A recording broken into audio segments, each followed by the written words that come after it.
The war in the Southwest Pacific was, by decree, a secondary conflict.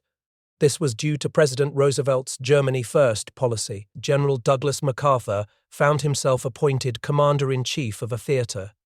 This theatre was tragically and deliberately starved of resources. His new headquarters in Brisbane, Australia, felt less like a command post. It felt more like a fortress built entirely of resentment.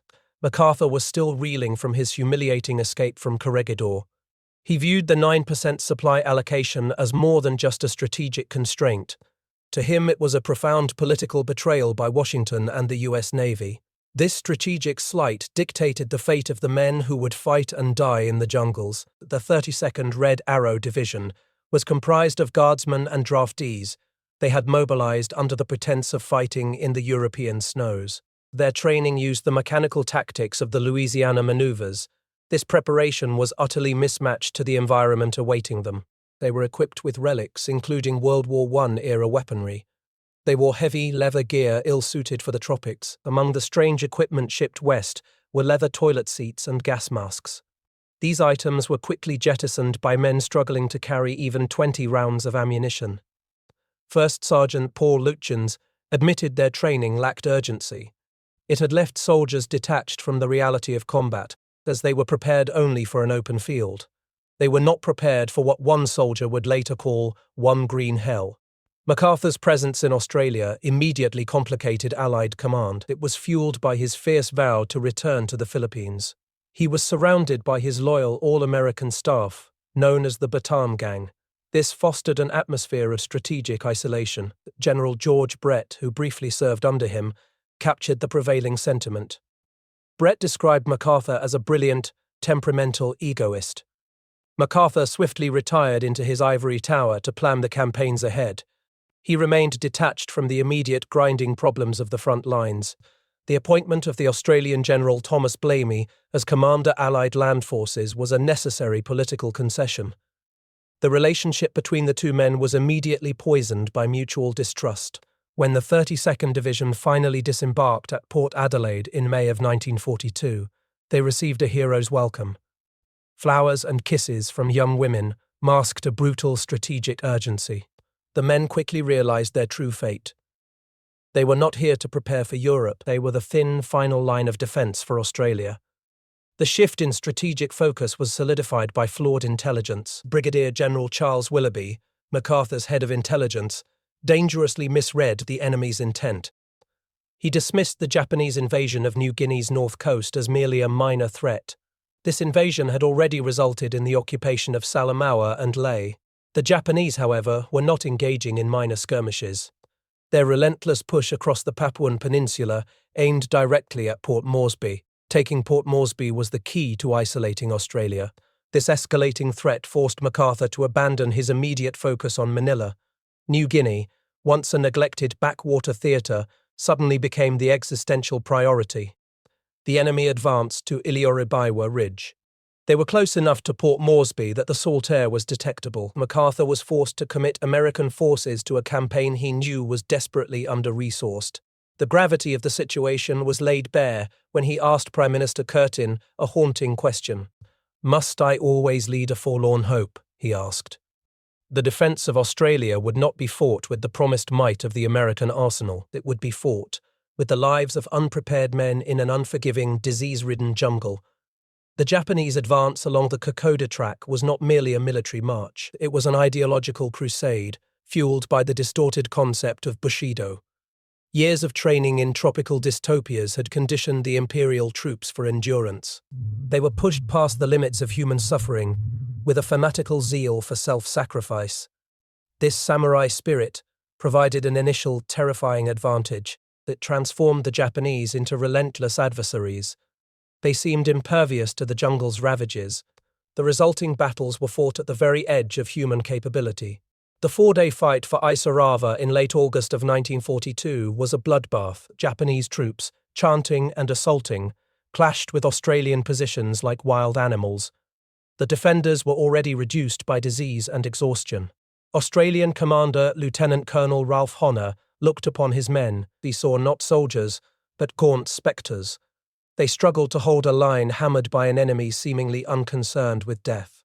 One Australian battalion was reduced by half. The Japanese losses were even greater. This was a testament to their impetuousness and willingness to trade lives for ground. This fanatical momentum carried General Tomitaro Hori's army to the very precipice of victory. By mid-September of 1942, they had ascended Ayuribiwa Ridge. They were close enough to Port Moresby to smell the salt air. They were close enough to seize the key objective that would isolate Australia. Yet this high point simultaneously marked the beginning of their ruin. The Japanese had strategically underestimated the logistics necessary to sustain an army across the Owen Stanley Mountains. Their early successes had bred a disastrous victory disease. This blinded leaders to the critical reality that their supply lines were dissolving behind them. The jungle itself was the ultimate adversary. Relentless heat, malarial swamps, and constant rain rendered traditional tactics useless. Logistical planning became impossible. By the time Hori's men stood overlooking their goal, they were skeletons. Disease, typhus, malaria, and dysentery had swept through the ranks. Starvation had become the primary enemy. Daily rice rations were cut to less than a pint per man. Soldiers resorted to desperate measures. They dug for yams and taros and contemplated eating tree bark. Second Lieutenant Hirano's diary entries revealed the psychological toll. He lamented lost men even as he expressed defiant resolve. The crisis of the Japanese Nankai Shitai was internal. It was a collapse predicated on empty stomachs and rotting bodies. Hori maintained a public facade of strength. He'd read prepared messages about supposed victories, but his army was disintegrating. By September 20th, with not a single grain of rice left, the offensive stalled. The decision to withdraw finally arrived via wireless message from Imperial headquarters. It was met with raw, furious defiance. The Hori himself, gripping his samurai sword, initially refused to believe the order. He cited the Emperor's authorization for the advance. The ensuing retreat was a brutal humiliation. Lieutenant Sakamoto chronicled the start of the withdrawal on September 26th. He lamented the loss of hard-won territory and comrades. 2 days later, advancing Australian troops found the Japanese positions on Ayuribiwa Ridge eerily empty. The Nankai Shitai had shattered. Their vaunted fighting spirit was broken by the cold, unforgiving calculus of supply. The failure to take Port Moresby was a crucial turning point in the Pacific War. It halted Japanese expansion in the region. It provided the Allies with a foothold from which to launch their counteroffensive. The Japanese. The campaign ended in disaster and symbolic tragedy. General Hori, fleeing down the Kumusi River on a makeshift raft, was pulled into the muddy depths that was swept downstream. His final desperate cry was reportedly, "Tenohika Banzai." The river claimed many men, transforming the retreat into a watery grave. This cemented the psychological blow. The myth of Japanese invincibility had been drowned in the mud and sickness of New Guinea. MacArthur's strategic pivot following the Japanese retreat from Ayuribiwa was audacious. It was driven by a fierce desire for an American victory that would validate his command. He ordered a daring 90-mile flanking maneuver across the Owen Stanley Mountains. He dispatched the 32nd Division's 126th Infantry Regiment along the Kappa Kappa Trail. This route was a rugged hunting path. It was the antithesis of a military supply line. Captain Jim Boyce, who had scouted the trail, had judged it taxing but practicable. It was, in reality, a death march. The journey of the Ghost Mountain Boys became an agonizing 130-mile struggle. It was a fight against the elemental forces of New Guinea. The terrain was immediately monstrous. The trail lost 600 feet for every 1,000 feet gained. This forced men to climb up and immediately slide down treacherous hog-backed ridges. They were loaded down with 70 or 80 pounds of gear, as included heavy mortars and ammunition. The soldiers were instantly reduced to grunting, exhausted pack animals. The heat was a crippling, blast furnace reality. The choking humidity made breathing difficult, leaving men frothing at the mouth. Their ill-suited rubber-soled boots rotted off their feet. The heavy leather equipment was quickly discarded. Survival demanded jettisoning everything non-essential. Gas masks, razors, blankets, and even pup tents were left behind. They were reduced to carrying only the barest necessities. Ammunition was often reduced to 20 rounds per rifleman. They lay in ochre-coloured mud, gasping for air. They were forced to drink filthy river water. Sometimes they licked the salt off their own sweat-caked arms. The ascent of Ghost Mountain was the crowning ordeal. Company E spent 7 hours climbing just 2,000 feet. They navigated a trail so narrow they were often forced to crawl on their bellies. They straddled ridges with sheer drops of thousands of feet on either side. It was, as one soldier recorded, the eeriest place. It was an ungodly cold cloud forest where the sun rarely penetrated. It was illuminated only by glowing moss and phosphorescent fungus.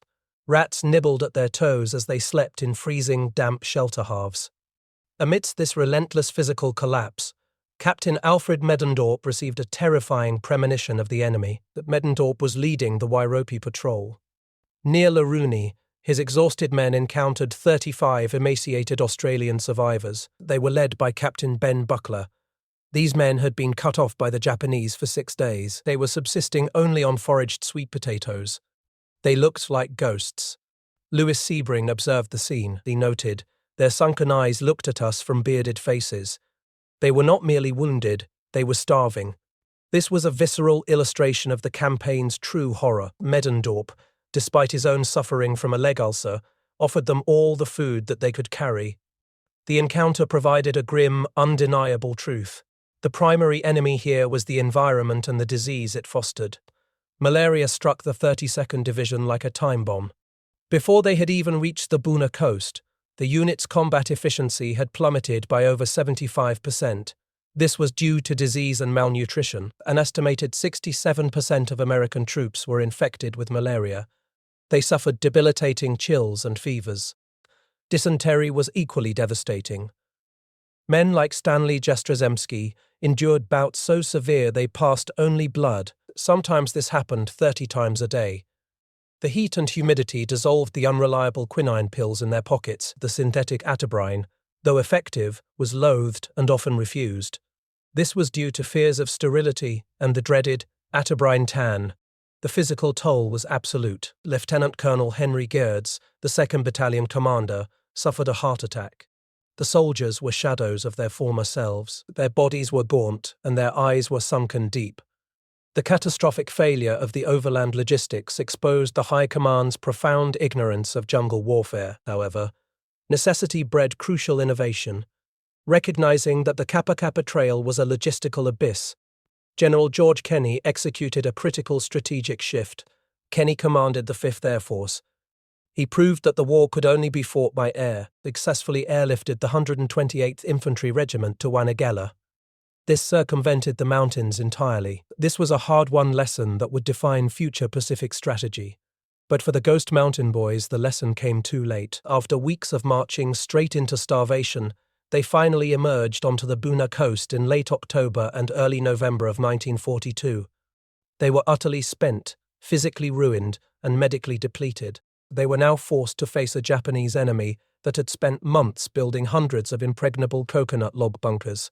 These bunkers spanned an 11-mile front. They had won the war against the mountains.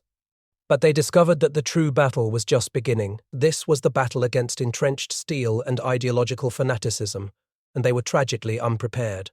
The men of the 32nd Division had fought the mountains and the diseases of New Guinea for weeks. They endured a logistical nightmare that had reduced them to skeletal figures. When they finally reached the coastal plain, they found the true enemy was not nature. It was a profound and deadly miscalculation by their own high command, MacArthur's GHQ, relying on the fatally flawed intelligence of Brigadier General Willoughby, had assured the incoming troops that Buna was held by nothing more than a few sick Japs. This myth of an easy victory was violently and immediately shattered. In reality, the Japanese had established a formidable interlocking defensive perimeter spanning 11 miles. It was guarded by nearly 6,500 entrenched fighting men. These were not hastily dug trenches. They were hundreds of impregnable coconut log bunkers. These bunkers were reinforced with I-beams and steel drums.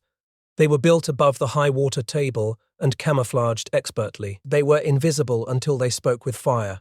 The 128th Infantry Regiment, which had been airlifted to Wanagala, was the first American unit thrown into this kill zone.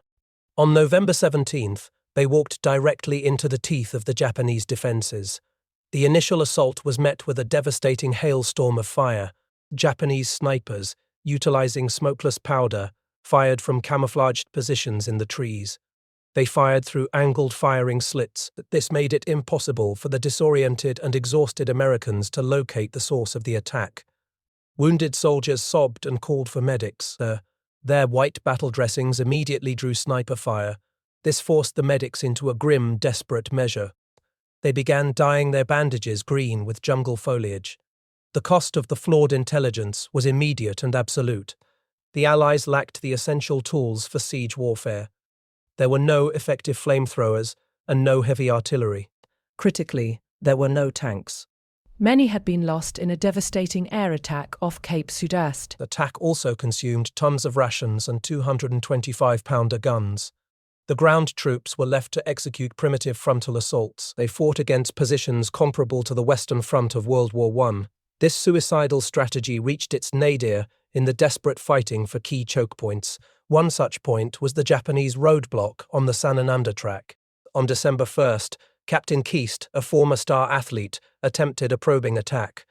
Keast had endured the agonizing march. Moving through the mist and sago palms like a ghost, he was ambushed and killed. Captain Shirley, his co-commander, also died in the action. Command fell to Captain Meredith Huggins. Huggins arrived amidst the chaos only to face an immediate Japanese counter-assault. Remembering Keast's farewell parties back in Marquette, Huggins swore he would hold the position. But the cost of the ground gained was measured in corpses, not yards, and the slaughter created a crisis of command that reached the highest levels. General Edwin Forrest Harding, the division commander, watched his men being decimated. He refused to continue ordering attacks he knew were futile.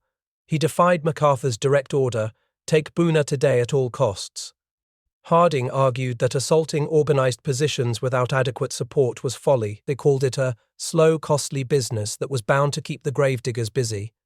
Harding railed against the do-something obsession driving leaders to order another bloody repulse.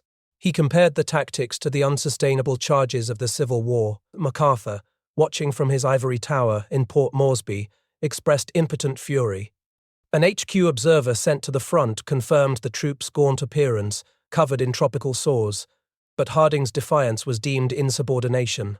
General Sutherland delivered the verdict. He declared that what was missing at Buna was not material support, but inspired leadership. Harding was relieved of his command. He became a scapegoat for the strategic failures of GHQ. In his place, MacArthur dispatched Major General Robert L. Eichelberger, commander of I Corps. He gave Eichelberger a chilling mandate. "Go out there, Bob, and take Buna, or don't come back alive," MacArthur ordered. Eichelberger, arriving at the front, was initially ruthless. He earned the grim moniker Butcher of Buna from the exhausted troops. He witnessed firsthand the dire reality that contradicted every rosy communiqué. He saw soldiers who looked like Christ off the cross. They were gaunt, bearded, their limbs trembling, their uniforms tattered and mud-caked. Eichelberger struggled to reconcile MacArthur's demand for a swift victory. He struggled with the reality of the Blackwater swamps and impenetrable bunkers. He was confronted by Colonel Mott, who defended the men. Mott accused Eichelberger of not knowing the facts.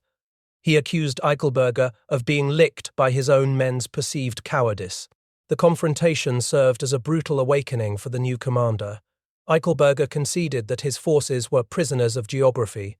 He realized the fight ahead would require siege warfare, the bitterest and most punishing kind.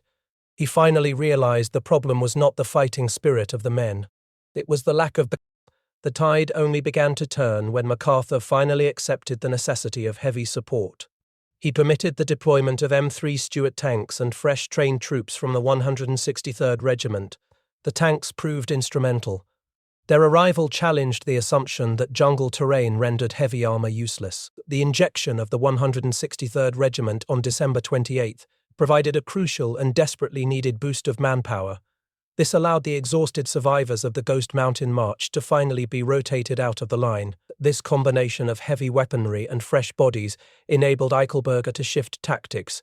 He concentrated forces to finally break the stalemate. The successful, if costly, assaults on the Triangle and Buna village in the closing days of the year proved the tenacity of the American soldier. That this victory came only after they had endured weeks of fighting a war their commanders had not equipped them to win. The final, brutal act of the Bunagona-Sanananda campaign was less a clean military victory. It was more the grinding, attritional collapse of one starving, diseased army against another. After weeks of suicidal resistance, the Japanese garrison at Buna Government Station finally broke on January 3, 1943. The remaining defenders faced certain death from starvation and malaria. They made a desperate attempt to flee by sea. They were cut down by Allied air power as they swam. The beach became a charnel house. Corpses, chewed by sharks and swelling in the relentless sun, washed ashore. Their bodies were filling with maggots. Japanese commanders, including Colonel Yamamoto and Captain Yasuda, chose ritual suicide over surrender. The fighting did not cease entirely until the Australians completed the encirclement of Sanananda 3 weeks later. The official end of the entire campaign arrived on January 22, 1943. It marked the first Allied land victory against the Japanese in World War II. But the triumph came at a devastating, almost unbelievable human cost. The 32nd Division, the Ghost Mountain Boys, suffered casualties approaching 90%. They had endured the Kokoda Trail and the subsequent siege. Of their 1968 total losses, over 7,000 were due to disease. This included malaria, dysentery, and jungle rot, not enemy bullets. The Japanese had committed between 16,000 and 17,000 troops to the Papuan campaign. They lost roughly 12,000 men. The immediate aftermath brought a bitter narrative conflict. General Douglas MacArthur, still in his Port Moresby, ivory tower, issued a public commendation. It was an affront to the men who had fought and died. He claimed a low expenditure of life. He asserted that the time element was of little importance. To those who had witnessed the carnage, this was a brazen lie. Major General Robert L. Eichelberger was forced to preside over a ceremony for the returning troops. He was the man who had been ordered to take Buna or don't come back alive. The gaunt, bearded survivors of the 32nd Division shuffled past. Their faces were etched with the Buna stare. This blank look signified profound psychological breakdown. Eichelberger was physically overwhelmed. He watched men in tattered, mud-caked uniforms, their limbs trembling from fever. His eyes grew wet. He realized with bitter clarity the vast disconnect between the strategic pronouncements of GHQ and the agonizing reality on the ground. Eichelberger vowed in that moment to document the true cost of Buna. He saw the campaign as the hard way back, a path paved by the heroic endurance of ordinary GIs. The sheer savagery and cost of Buna fundamentally altered MacArthur's strategic thinking. The failure of the frontal assaults against fortified bunkers proved that siege warfare in the jungle was unsustainable. The decimation of an entire American division reinforced this lesson. From this bloody experience, MacArthur forged his new doctrine. It was the bypassing or leapfrogging strategy. Future Japanese strongholds would be isolated and left to wither on the vine. They would not be assaulted head-on. Despite its strategic importance, the Bunagona-Sanananda campaign was quickly overshadowed. It was eclipsed by the naval victory at Guadalcanal and the massive scale of the war in Europe. This relegated the struggle in New Guinea to the realm of a forgotten war. For the veterans, however, the war never ended. Karl Stenberg, who suffered severe injuries and illness, endured nightmares of floating bodies and rats. Stanley Jastrzemski was tormented by visions of bloated corpses with gold fillings. The psychological toll claimed even the heroes. Major Simon Sam Warmenhoven was the regimental surgeon awarded the Distinguished Service Cross. He later succumbed to the despair and psychological damage of the battlefield. Likely suffering from atabrine psychosis, he ultimately took his own life. His poignant letters to his wife